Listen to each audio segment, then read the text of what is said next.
Hotep à tous, bienvenue sur la chaîne des panafricanistes par essence, par conviction et par excellence. Celle des citoyens kémites par nécessité et obligation de combat. Nous sommes une chaîne qui n'est guidée que par nos ancêtres et rien que par les ancêtres qui appartiennent à l'égrégore du monde noir. Par conséquent, nous ne croyons en aucun Dieu venu de l'étranger. Toutefois, cette vidéo n'est aucunement destinée à inciter à la haine ou à la violence, car nous menons un combat qui est d'abord et avant tout spirituel, intellectuel et démocratique. Ensuite, il est politique, géopolitique et géostratégique. Contre l'impérialisme, le colonialisme, le néocolonialisme et l'endocolonat, qui sont tous qualifiés de crimes contre l'humanité. Nous menons ce combat sur la base du principe fondamental que nous avons hérité de nos ancêtres kémites, qui est celui de la Mahat, c'est-à-dire solidarité, vérité et justice. Vous êtes donc en droit de connaître la vérité et nous avons l'obligation de vous dire la vérité, rien que la vérité, afin que justice soit rendue au continent africain. Et ça, c'est notre modeste contribution dans cette noble lutte en faveur de la souveraineté, la dignité, la solidarité et l'unité africaine. C'est exactement ça que nous appelons le panafricanisme. Bien-aimés frères et sœurs, Jean-Luc Mélenchon est au Congo démocratique. Il a rencontré le président Félix Tshisekedi. Jean-Luc Mélenchon a amené un projet au Congo démocratique. Le projet, c'est lequel? C'est qu'il a fait passer une loi à l'Assemblée nationale française pour que les Français puissent condamner l'agression rwandaise en RDC. Ça signifie quoi? Ça signifie qu'il a rendu service à Tshisekedi et au Congo démocratique. Moi, j'allais dire à Tshisekedi, pas au Congo démocratique. Et donc, qu'est-ce qu'il revendique? Qui a travaillé a droit au salaire. C'est celui qui n'a pas travaillé qui n'a pas droit au salaire. Il revendique son salaire. Ça dit que, vous savez, ça dit que c'est triste à pleurer. C'est triste. Un, M. Tshisekedi a le temps. Ça dit que là, c'est sur la forme. Il a le temps de rencontrer Jean-Luc Mélenchon. Il n'a rien d'autre à faire. Rencontrer un voyou français qui vient se balader, qui vient piller. Lui aussi, il vient piller. Il n'a qu'à attendre au moins qu'il soit président, comme ça il viendra piller. Non, lui, il veut piller même avant d'être président parce qu'il sait que c'est fort probable qu'il ne puisse plus jamais être président. Est-ce que les Français ne savent pas que le Rwanda a attaqué la RDC? Pourquoi voulez-vous qu'on puisse récompenser quelqu'un pour une évidence? Ça, c'est un point. Quelque chose qui est évident. Il est en train de pleuvoir, vous tous vous voyez qu'il pleut, il y a quelqu'un qui va venir, qui va venir vous informer parce que vous êtes dans la maison, vous vous protégez de la pluie. Il vous dit, vous savez, dehors là, il pleut. Il va dire, ah, moi je vous ai donné l'information, donnez-moi l'argent. Est-ce que c'est concevable ça? Oui, Jean-Luc Mélenchon devrait rencontrer peut-être le ministre ou le conseiller d'un ministre. Il ne peut pas rencontrer le président pour ça. Nous voulons le rencontrer, il ne peut jamais accepter. Hein. Si moi je demande, là, je veux rencontrer Tshisekedi. D'ailleurs, personne qui va regarder, voilà, ils vont tous écraser, ils vont te donner des coups de pied. Non, Jean-Luc Mélenchon vient. Et nous, si on vient là, pour le rencontrer là, c'est pour lui dire, voici la bonne voie.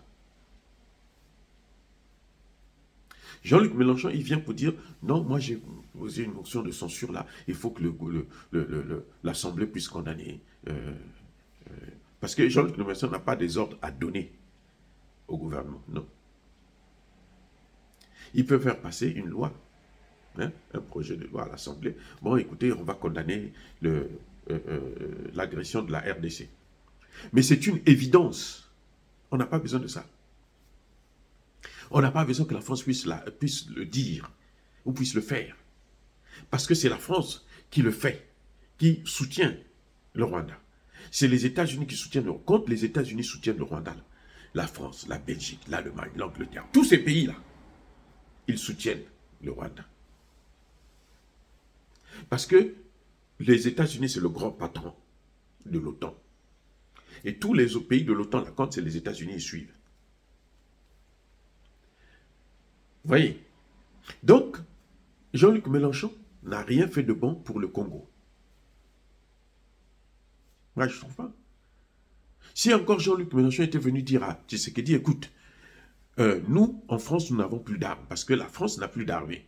L'armée française, là, elle ne peut plus tenir une guerre conventionnelle pendant 4 jours, 5 jours.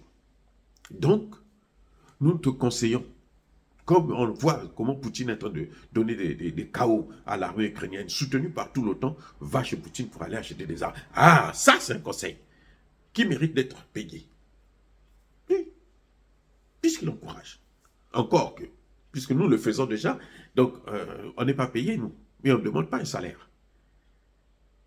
Mais lui, il vient pour des bêtises, et puis il veut qu'on lui donne un salaire. Mais vous savez, tu sais qu'il doit donner. Hein? Tu sais, là, il a l'argent qu'il est allé prendre au FMI, là. Parce que quand il part au FMI, il faut qu'il y ait des cautions, non? Quand vous allez emprunter de l'argent à la banque, on ne vous demande pas la caution. Mais la caution, c'est qui? C'est la France, c'est la Belgique, c'est l'Europe, c'est les États-Unis. Et la caution, là, elle a besoin de sa part. C'est le business entre États. Maintenant, à supposer que la France condamne, le jour que la France va condamner, ça va entraîner quoi? Au Congo, là. Ça va changer quoi? Le monde entier sait que le Rwanda est en train d'agresser le Congo. Le monde entier. Vous comprenez? Le monde entier le sait. C'est un secret pour personne. C'est ça ce qu'on appelle un secret de Polichinelle. C'est-à-dire que tout le monde sait, mais tout le monde fait comme si personne ne savait. Ils ne veulent pas régler ce problème parce que s'ils règlent ce problème, si le Congo s'en sort, c'est toute l'Afrique centrale qui décolle. Attendez, je reprends. Hein? On va repartir. Si le Congo démocratique s'en sort, c'est toute l'Afrique centrale qui décolle. Donc, on met un certain nombre de pays, comme le Rwanda, le Kenya, l'Ouganda, pour mettre des bâtons dans les roues afin que le Congo ne puisse pas s'en sortir. C'est un projet qui vient depuis les États-Unis et qui est soutenu et mis à exécuter par les Européens. C'est pas comme ça que... Non, c'est dit que c'est un projet qu'ils ont élaboré et qu'ils respectent. Personne n'a le droit d'aller contre. Vous vous rendez compte? C'est à peine il y a quelques mois que le Congo est sorti de l'embargo. Il était sous embargo sans qu'on ne dise même au Congo. Hein. On n'a pas pris la décision au Conseil de sécurité. On n'a pas informé le gouvernement congolais. Mais quand même, on le met sous embargo. Vous avez déjà vu de tels banditismes? Et on nous dit que c'est le droit international. C'est la communauté internationale. C'est de donneurs de leçons. Qui a demandé à Tshisekedi de soutenir Israël? Ce n'est pas les mêmes. En échange de quoi? De un poste. Hein? De la présidence, là. Un deuxième mandat. Voilà. Et Jean-Luc Mélenchon, il vient, c'est pour ça, il sait qu'on est à l'approche des élections, Tshisekedi veut un deuxième mandat, lui aussi vient prendre, Macron a déjà pris sa part. Et on fait que lui a envoyé sa part. Donc Mélenchon aussi vient pour dire, non mais écoute, si tu ne fais pas ça, nous, on ne va pas te soutenir. Tant pis pour toi. Et comme lui tient tellement à ce pouvoir-là, et comme il pense aussi que ce pouvoir-là, il n'est pas au Congo, dans les mains des Congolais, il est en France, eh bien, il est obligé de donner l'argent. C'est ce qui fera qu'il puisse donner l'argent. Donc, ce que vous avez entendu dire, nous, on a soutenu un projet sur la condamnation du Rwanda, c'est de la poudre aux yeux. Le vrai problème, c'est que Jean-Luc Mélenchon vient pour prendre l'argent. Mais il faut qu'il donne une raison pour que le public, le grand public, puisse connaître. Et la raison, c'est que nous avons soutenu une condamnation du Rwanda. On s'en fout que la France condamne ou pas. Et c'est pas ça qui va régler le problème. Même le pape est venu là, il n'a pas condamné. On s'en fout. Ce qui est la solution de ce problème du Congo, c'est que les Congolais doivent prendre des armes. C'est tout. Comme ils l'ont fait, il y a 2 jours qu'ils ont commencé à riposter maintenant, à contrôler la ville de Goma, elle n'est pas tombée. S'ils font ça partout, là, s'ils se lancent vraiment, mais le Rwanda va fuir. S'ils arrivent, s'ils décident d'engager une guerre contre le Rwanda, la guerre au Congo va s'arrêter. C'est une obligation, ça va de soi. Ce n'est pas les paroles de Mélenchon, les ceci, qui viennent, il se déplace. Vous croyez que Mélenchon va payer un billet, louer un avion pour venir jusqu'à Kinshasa? Parce qu'il aime le Congo-Kinshasa. Mélenchon, lui, il aime le Congo-Kinshasa. Plus que les Ouazalendo, là, qui sont en train de sacrifier leur vie. Nous, ce que nous demandons à Tshisekedi, ce n'est pas de recevoir des voyous comme ça. Mais Mélenchon, c'est un imbécile. Il apporte quoi en Afrique? Il apporte quoi? Ce sont ceux-là qui détruisent l'Afrique. Ce sont eux qui détruisent l'Afrique. Quand ils ont des difficultés en France, là, ils viennent en Afrique parce qu'ils savent. L'électorat de Mélenchon, une bonne partie, au moins 50%, c'est l'électorat des Africains, les binationaux. Et quand il vient comme ça, c'est pour essayer de renforcer cet électorat. C'est tout pour qu'on puisse voter pour lui. Puis il apporte quoi? Il ne nous apporte rien. Moi, je vois, c'est même pas un événement. Je suis seulement surpris de la disponibilité du président de la République pour recevoir un imbécile comme ça. Je suis surpris. Comment le président, qui est en guerre et qui est en campagne électorale, a le temps de recevoir un voyou comme ça, là? Qu'est-ce que vous pouvez attendre de Mélenchon? Dites-moi. Vous avez entendu Emmanuel Macron condamner?